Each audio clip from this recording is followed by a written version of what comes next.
Tonight, more mysterious images just revealed. 160 government files detailing 400 alleged UFO encounters, including this infrared military video from 2013 of what appears to be an 8-pointed star streaking across the sky. Mysterious white and black aerial blips that defy the laws of physics. More grainy still images of the unexplained. Ini buat tayang hari apa? Buat tayang hari weekend? Ya, buat weekend. Oke lah, kalau gitu nggak usah serius-serius lah. Buat weekend kan? Oke, ya udah. Oke, aku mau tanya dulu sama teman-teman. Siapa yang pernah lihat UFO? Komen. Kalau pernah lihat UFO, komen. Aku sendiri pernah. Kejadian sekitar tahun 98-99. Itu bukan cuman aku sih yang lihat. Aku berdua sama adikku. Kita lihat UFO yang sama. Bentuknya seperti gini. Nah, satu lampu, dua lampu, di pojok-pojoknya satu-satu lampu. Itu di salah satu perbukitan di daerah Malang. Jelas bukan pesawat dan di saat itu nggak ada drone. Kenapa aku sebenarnya tanya itu di awal-awal video sih, teman-teman? Gini. Kalian pernah ngerasa nggak? Langit kita kok kayak kerasa beda? Nah, dalam 2 tahun terakhir ini, teman-teman, laporan tentang penampakan objek-objek terbang yang enggak dikenal itu melonjak drastis hingga di atas 300%. Dari pemukiman-pemukiman padat kota-kota besar sampai daerah-daerah terpencil seperti di Pegunungan Andes, teman-teman. Hari ini dunia sedang melihat sesuatu yang sepertinya belum bisa dijelaskan secara gamblang. Dan ini bukan lagi soal cerita orang-orang yang nganggur, bukan lagi cerita obrolan di atas jam 12 malam. Ini adalah fenomena-fenomena masif yang memaksa kita benar-benar untuk lihat ke atas langit, ngedongak ke atas langit. Kemudian bertanya pada diri kita sendiri, siapa itu mereka sebenarnya? Kalau memang ada.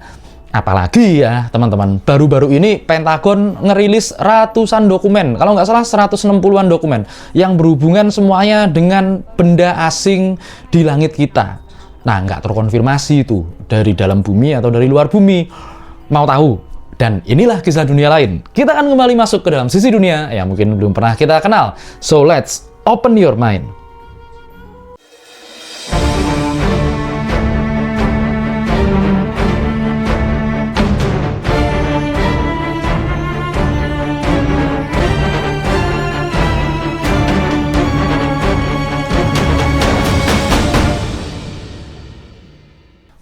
Teman, di tengah hiruk-pikuk dunia yang gak jelas kan dunia ini, ada geger ekonomi, politik, perang, dan lain sebagainya. Pentagon itu loh, tiba-tiba mengambil langkah yang sangat-sangat nggak biasa. Mereka itu ngerilis ratusan dokumen yang selama puluhan tahun dikunci rapat-rapat, teman-teman. Semua ini dokumen yang jadi kontroversi di berbagai belahan dunia, teman-teman. Bahkan selama puluhan tahun ke belakang. Belum lagi ini sebenarnya dokumen sensitif sih sebenarnya kalau hal-hal seperti ini, sehubungan dengan fenomena abstrak yang pasti dipertanyakan dan jadi kontroversi tentang makhluk lain dalam tanda kutip yang mengunjungi bumi, planet kita. Apalagi di tahun lalu atau masih tahun ini ya, kemarin itu ada dalam sebuah interview mantan Presiden Amerika Barack Obama itu ditanyain, percaya UFO enggak? Tapi akhirnya Obama jawabnya adalah iya, UFO dan alien itu ada, tapi enggak di area 51. Lah, itu kemudian ditanggapi sama Donald Trump. Itu ditanggapi harusnya Obama nggak ngomongin gitu deh. Nah, dengan something fishy seperti itu. Di tengah merebaknya isu global tentang perang, ekonomi, nggak karu-karuan di semua lini, dokumen ini dirilis. Pertanyaannya simpel, kenapa sih ngerilisnya sekarang? Kenapa di tahun 2026 saat dunia sedang berada di ambang ketidakpastian? Otoritas militer tertinggi ya, Pentagon, itu justru milih buat open terbuka seperti itu. Apakah ini sebenarnya bentuk transparansi dari Pentagon atau cuman sekedar pengalihan isu, teman-teman? Kita ngerti ya, kita paham semuanya. Di dalam dunia intelijen, kalau mereka nunjuknya ke arah langit, biasanya kejadiannya dalam bumi, di bawah tanah itu, seperti itu. Apa sebenarnya yang terjadi? Sebelum tim-tim hore skeptis itu nolak UFO nggak ada, alien itu nggak ada, alien itu jin. Dengerin dulu teman-teman, aku perlu sampaikan banyak hal sih sebenarnya. Kalau kalian pikir UFO atau alien itu cuman halusinasi atau sekedar jin, makhluk lain dan lain sebagainya, oke, kalian jelasin lah sama 140.000 penumpang di Bandara Gatwick, Inggris yang terlantar selama 3 hari 3 malam karena objek yang nggak bisa diidentifikasi oleh petugas setempat. Atau mungkin kalian coba tanya sama anggota USS Nimitz yang ada, mereka ngelihat sebuah benda dari langit jatuh langsung ke laut. Itu ketinggiannya lumayan itu teman-teman. Itu cuman butuh waktu 0,78 detik tanpa benda itu hancur. Ini bukan masalah percaya apa enggak sih teman-teman. Ini juga soal data penerbangan yang berantakan. Terbukti di masyarakat, membuktikan bahwa tamu-tamu nggak diundang itu ada. Fenomena UFO ini makin lama makin luas dan nggak bisa lagi disembunyikan. Nah, fenomena ini bahkan mengganggu jadwal penerbangan sipil masalahnya. Terjadi di seluruh dunia kok. Aku kumpulin beberapa data aja ya. Yang pertama ada di Bandara Internasional Hangzhou Xiaoshan, Cina. Ini terjadi pada Juli tahun 2010. Pada waktu itu terpaksa ya, terdampak bandara ditutup beberapa jam. Kejadiannya sebuah objek bercahaya berbentuk oval, bentuknya oval ya, terlihat melayang di atas landasan. Kru pesawat yang mau mendarat, mereka ngelaporin kalau objek tersebut mengeluarkan cahaya yang benar-benar menyilaukan. Kedua, di Bandara Internasional Chengdu, Shuangliu, Cina pada Mei 2017 dan Mei 2021. Dampak yang terjadi adalah lebih dari 144 penerbangan dibatalkan atau di-divert, dialihkan teman-teman. Kejadiannya ya hampir mirip. Objek bercahaya yang benar-benar nggak dikenal terlihat melayang-layang tepat di atas jalur pendaratan. Wah, kali ini lebih kacau lagi nih, bisa ngeganggu landing ini. Kemudian otoritas Cina menutup bandara itu selama berjam-jam lamanya. Meskipun akhirnya nanti di berita klaim resminya itu adalah drone, saksi mata yang benar-benar terlibat dan pilot yang benar-benar ngelihat itu di jalur pendaratan itu melaporkan bahwa objek yang bergerak ini sangat jauh lebih cepat dari drone-drone yang ada, drone-drone komersil yang ada ini loh. Jadi ini apa? Ini bukan dong kalau drone-drone seperti itu, harusnya udah ditangkap orang-orang yang mainan drone di bandara.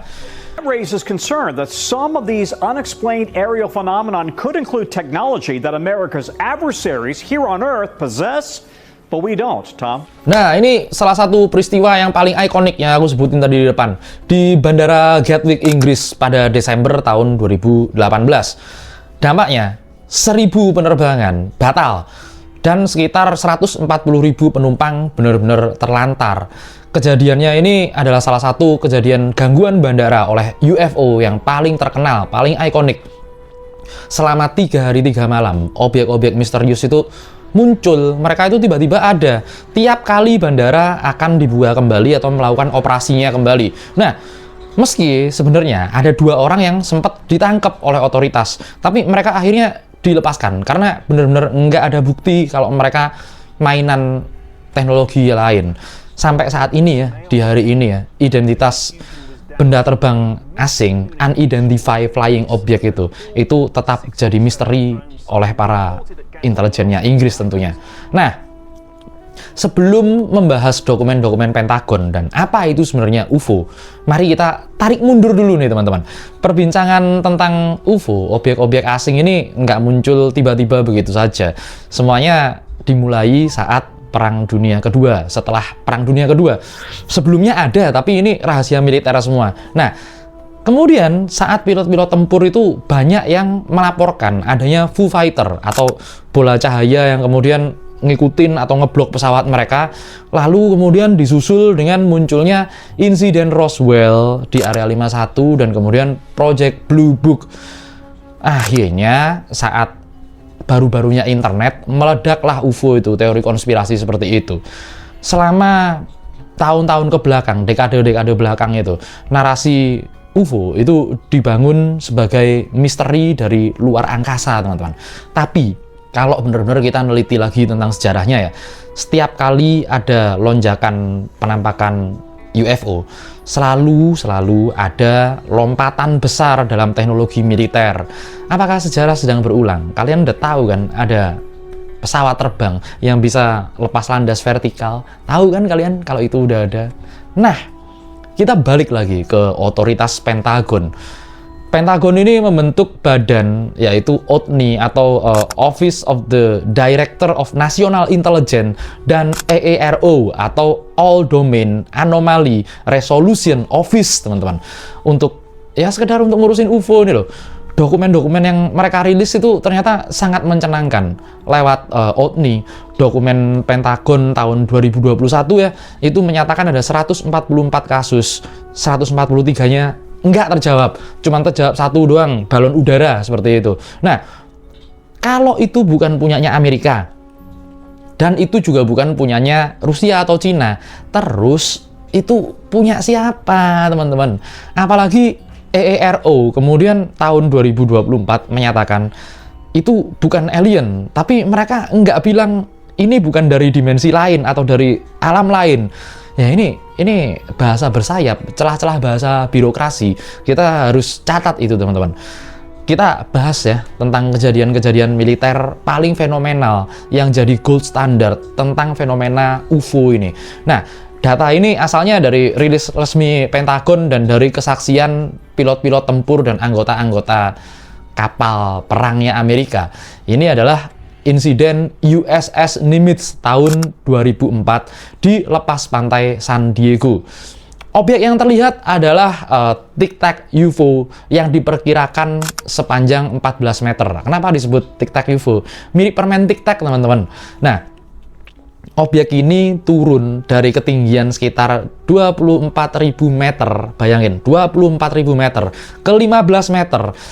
Di atas permukaan laut ya, ini dalam waktu kurang dari 1 detik. Ya itu tadi, ini kecepatannya 0,78 detik. Yang kalau itu benar-benar teknologinya manusia, dari 24.000 meter ke 15 meter, hancur itu barang. Next, insiden USS Roosevelt tahun 2014 dan 2015 di pantai timur Amerika. Objeknya ini beda, teman-teman. Ini disebut di laporannya ini adalah gimbal and go fast. Kejadiannya sebenarnya sesimpel ini. Pilot itu kemudian melaporkan objek berbentuk kubus di dalam bola yang terbang melawan angin tanpa mesin propulsi atau mesin pendorong. Dan anginnya benar-benar angin kenceng, teman-teman, waktu itu. Kejadian inilah makanya disebut 2014 sampai 2015. Kejadian ini terjadi hampir setiap hari selama 2 tahun di wilayah latihan militer yang dihuni oleh USS Roosevelt itu tadi, teman-teman. Wih, cukup mencenangkan banget ya. Harusnya diteliti dengan banyak data. Tapi ya namanya UFO susah sih diteliti data-datanya seperti itu. Next, USS Omaha di tahun 2019. Ini kejadiannya ada di lepas pantai San Diego. Objeknya adalah sebuah objek nggak dikenal yang berbentuk spherical atau bentuknya sphere atau bentuknya bola, teman-teman. Nah, kejadiannya cukup menarik juga, teman-teman. Kamera infrared, kamera inframerah, ini kemudian ngerekam sebuah objek masuk ke dalam air dengan kecepatan yang sangat tinggi tanpa pecah. Ini kan biasanya kalau ngantem air bisa jadi pecah. Pesawat itu loh, kalau mendarat di air itu pasti pecah. Tapi ini enggak. Nah, anehnya ini juga enggak meninggalkan jejak percikan yang besar. Cuman slup masuk ke air seperti hilang gitu. Ini disebut, kalau nggak salah dalam dunia fisikanya disebut transmedium travel seperti itu. Nah, kapal selam militer kemudian kan lihat itu nyoba ngetris, nyoba ngelacak di bawah air. Tapi objek berbentuk sphere atau bola itu kemudian bergerak jauh lebih cepat daripada torpedo tercepat yang bisa ditembakkan militer Amerika. Nah, itu kan luar biasa sekali. Ini apa ini? Ada kombinasi UFO dan USO, dari flying object dan sea object. Nah, ini sebenarnya merupakan suatu hal yang menarik sih.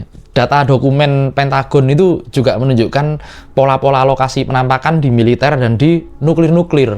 Seperti contohnya di Malmstrom Air Force Base di tahun 1967, teman-teman. Sebanyak 10 rudal nuklir Minuteman MOAB, Mother of All Bomb, yang kemarin aku bahas komplit itu di perang Iran itu, tiba-tiba kemudian jadi offline semua, hilang semua sinyalnya, nggak bisa diluncurin, nggak bisa beroperasi sama sekali. Tepat saat sebuah objek merah bercahaya itu melayang-layang di atas silo nuklir. Wih, keren sekali, apa ini? Kemudian kapal induk bertenaga nuklir, mayoritas itu tadi yang aku sebutkan itu USS itu semua, itu kan Nimitz-Roosevelt itu kan bertenaga nuklir. Itu kan terjadi, penampakan itu terjadi di sekitar kapal induk yang membawa reaktor nuklir atau ada nuklirnya. Nah, ini jadi pertanyaan ini, apa mereka pasukan penjaga dunia ya, bukan seperti bumi aja. Kalau nuklir mau ditembakkan di offline-in, apa seperti itu ternyata.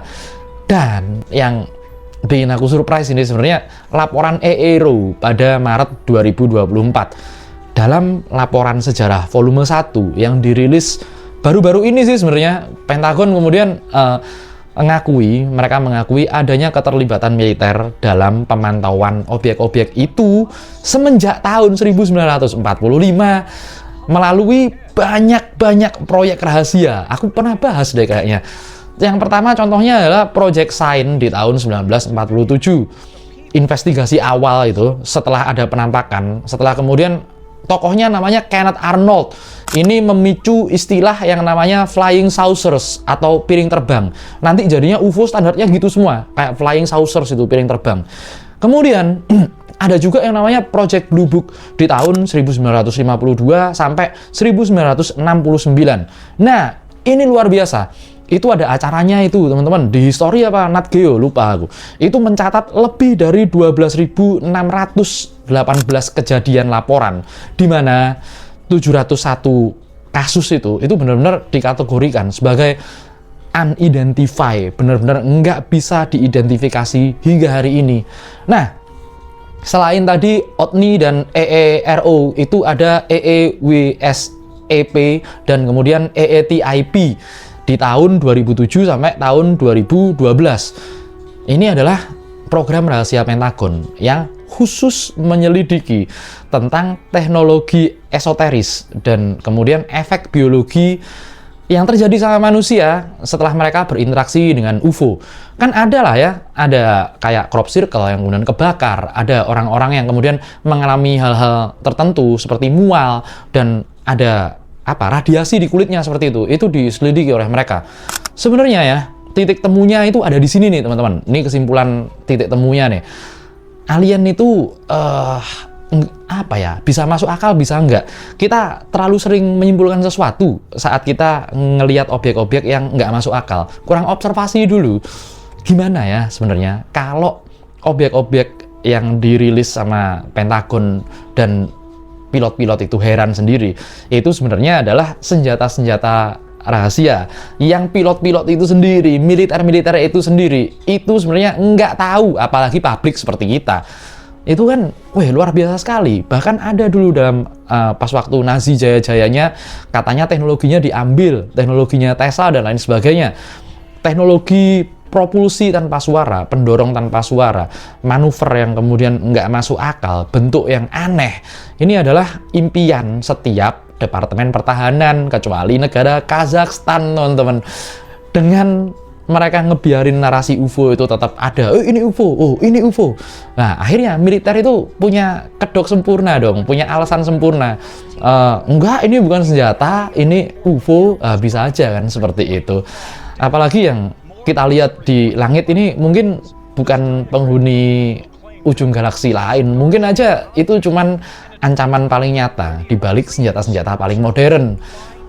Jadi, apa kita sebenarnya sedang diawasi oleh entitas asing, atau kita sedang menyaksikan persiapan perang bintang masa depan yang menggunakan teknologi yang nggak sanggup kita nalar, nggak sanggup sama sekali kita pahami? Satu hal sih yang sebenarnya yang pasti, kebenaran itu adanya di sana, tersembunyi di antara tumpukan-tumpukan dokumen yang disensor. UFO, alien, di 40 tahun, 50 tahun yang lalu, di hari ini itu berbeda. Kalau kalian bisa bilang UFO alien itu makhluk lain, jin dan lain sebagainya, silakan bilang itu 40-50 tahun kemarin. Di hari ini, coba seperti apa UFO itu? Tetap waspada, perhatiin langit, siapa tahu kita bisa lihat UFO.